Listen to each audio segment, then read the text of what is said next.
दोस्तों, आज की इस कहानी में हम ऐसी 5 बातें सीखने वाले हैं जिन्हें यदि आपने अपने जीवन में उतार लिया तो आपका जीवन पूरी तरह से रूपांतरित हो जाएगा।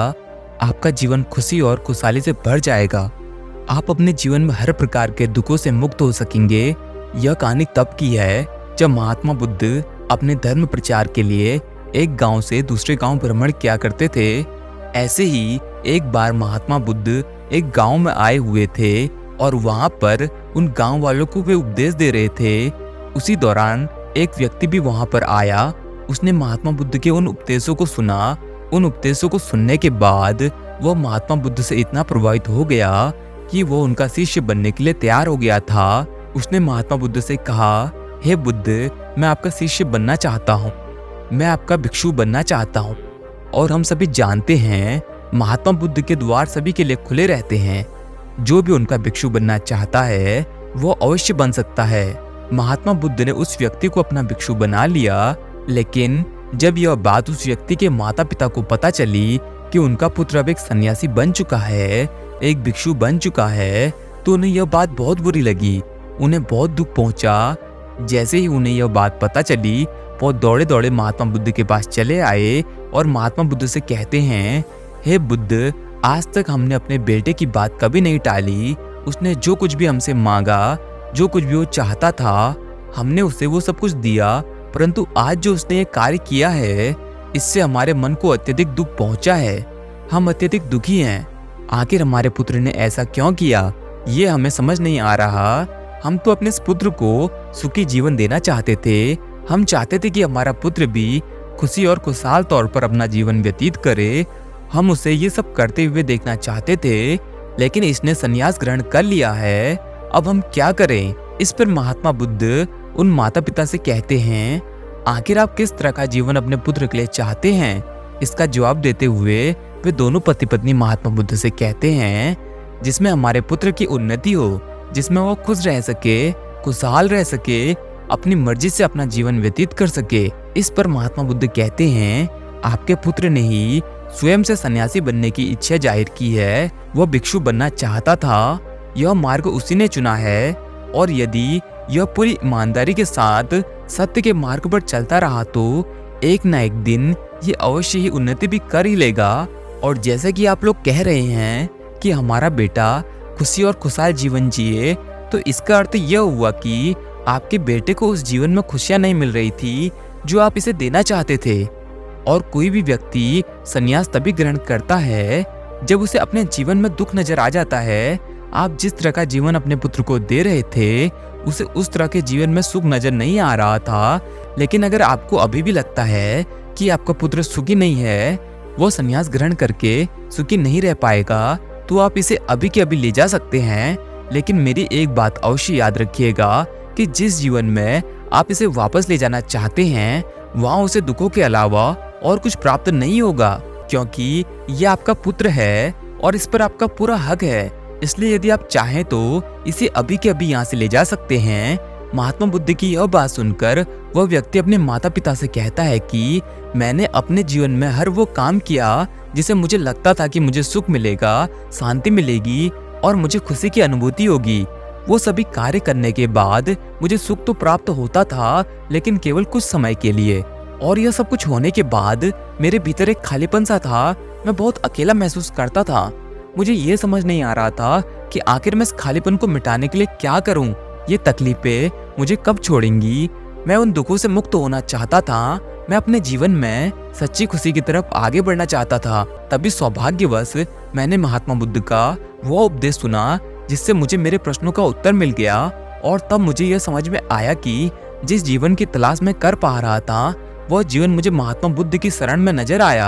अपने पुत्र की ये सारी बातें सुनकर उस व्यक्ति के माता पिता कहते हैं, हे बुद्ध, हम ये नहीं कहते हैं कि हमारे पुत्र को आप वापस भेज दीजिए, क्योंकि अपने बेटे की बात सुनकर हमें ये एहसास हो चुका है कि हमारा पुत्र सन्यासी बनकर खुश है। उसे आपकी सेवा करने में आनंद की प्राप्ति हो रही है।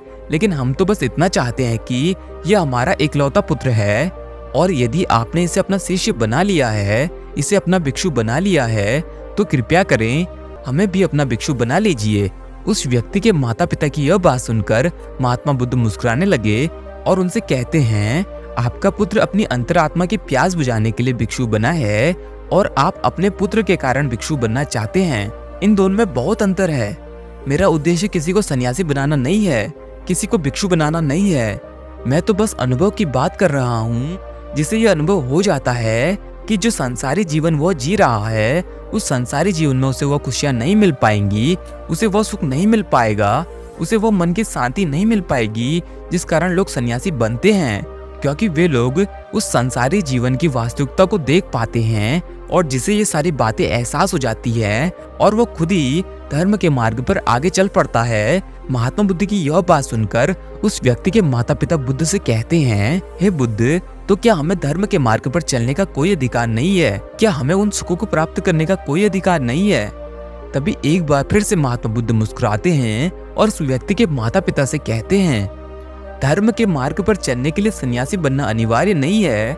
आप यदि चाहें तो इस संसारी जीवन को जीते हुए भी धर्म के मार्ग पर चल सकते हैं, उसका पालन कर सकते हैं। महात्मा बुद्ध के मुख से यह बात सुनकर उस व्यक्ति के माता पिता बुद्ध से कहते हैं, हे बुद्ध, परंतु यह कैसे संभव है?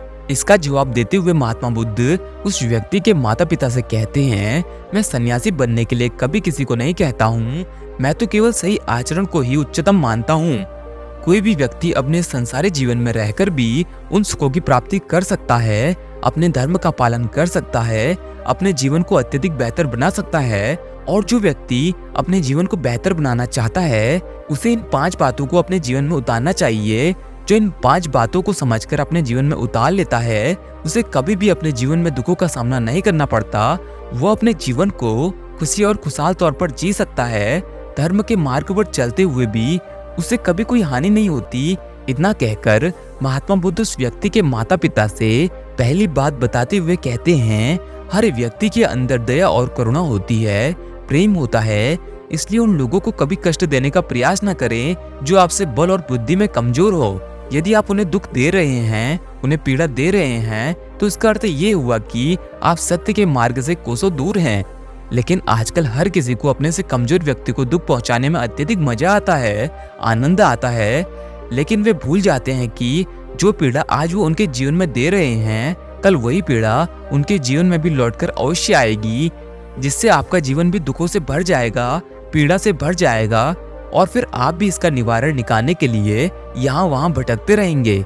इसलिए कभी भी अपने से कमजोर व्यक्ति को दुख और पीड़ा देने का प्रयास ना करें, क्योंकि हर व्यक्ति प्रेम के लायक है, हर व्यक्ति के अंदर करुणा भरी हुई है, हर व्यक्ति दया का पात्र है। महात्मा बुद्ध अगली बात बताते हुए कहते हैं, जितना तुम्हें खुश रहने का अधिकार है, उतना किसी और को भी है। यदि तुम्हें अधिक चाहिए तो तुम उसके लायक बनो, ना कि दूसरों का अधिकार छीनने का प्रयास करो। जब तुम किसी दूसरे की धन दौलत से खेलते हो या उसे चुराते हो, तो तुम यह बात साबित करते हो कि तुम एक दरिद्र हो, तुम एक पापी हो। और मेरी यह बात हमेशा याद रखना कि दरिद्रता का संबंध ध्यान से नहीं बल्कि सोच से होता है। जो व्यक्ति गरीब है, यदि उसकी सोच है कि वो राजा है, तो वो राजा ही है, और यदि व्यक्ति राजा है लेकिन उसकी सोच है कि वो एक दरिद्र है, तो वो दरिद्र ही है। फिर चाहे उसके पास कितना भी धन क्यों ना हो, फिर चाहे उसके पास कितना भी बड़ा साम्राज्य क्यों ना हो। आगे महात्मा बुद्ध उस व्यक्ति के माता पिता को तीसरी बात बताते हुए कहते हैं कि काम वासना दूर है। यह एक ऐसा बर्तन है, यह एक ऐसा पात्र है जिसमें कोई पैदी नहीं है। इसे तुम कितना भी भरने का प्रयास करो, परंतु यह हमेशा खाली का खाली रहेगा। यदि तुम ऐसा सोचते हो कि तुम्हें इस ब्रह्मांड की सबसे सुंदर स्त्री मिल जाए, फिर भी यह कभी नहीं भरेगा, क्योंकि इसे भरने का कोई उपाय है ही नहीं। इसलिए उस व्यक्ति के प्रति हमेशा ईमानदार रहो जिसके साथ आपको पूरा जीवन बिताना है। और ईमानदारी एक ऐसा गुण है जो यह निश्चित करता है कि लक्ष्य चाहे जो भी हो, प्राप्त होना निश्चित है। फिर चाहे हमारा लक्ष्य परम सत्य की प्राप्ति ही क्यों ना हो, वह लक्ष्य आपको अवश्य ही मिलकर रहेगा। आगे महात्मा बुद्ध उस व्यक्ति के माता पिता को चौथी बात बताते हुए कहते हैं कि ऐसे कोई भी कर्म ना करो जिससे आप सत्य के मार्ग से भटक जाओ। जब आप कोई ऐसा कार्य करते हैं तो आप यह भूल जाते हैं कि इस पूरे ब्रह्मांड में केवल 2 ही मार्ग हैं, सत्य और असत्य। जब आप सत्य के मार्ग से भटक जाते हैं तो वहाँ पर असत्य के मार्ग की शुरुआत होती है, जो शुरू में तो बहुत सुखदायी होता है, लेकिन उसका अंत अत्यधिक दुख देता है, पीड़ा से भरा होता है। आगे महात्मा बुद्ध उस व्यक्ति के माता पिता को आखिरी और पांचवी बात बताते हुए कहते हैं कि इस ब्रह्मांड ने तुम्हें जो कुछ भी दिया है और तुम्हारे लिए सर्वश्रेष्ठ है, उसी में खुश रहना सीखो, उसका सम्मान करना सीखो। तुम्हें इस प्रकृति से अत्यधिक कीमती ये शरीर मिला है, ये सांसें मिली हैं, ये मन मिला है।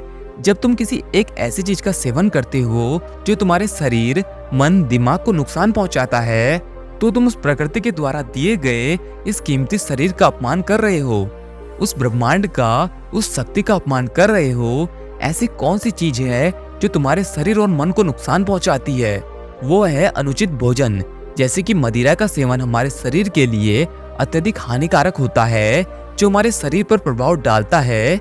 वहीं पर यदि मन की बात की जाए, गलत संगति, गलत आचरण जो हमारे मन पर प्रभाव डालते हैं, जिससे हमारे सोचने और समझने के तरीके पर फर्क पड़ता है, हम अच्छे से बुरे की ओर या फिर बुरे से अच्छे की ओर बढ़ने लग जाते हैं। आगे महात्मा गौतम बुद्ध उस व्यक्ति के माता पिता से कहते हैं, जो कोई भी इन 5 बातों को अपने जीवन में उतार लेता है, उसके जीवन में बदलाव होना शुरू हो जाता है। उसका जीवन खुशी और खुशहाल तौर पर भरने लगता है।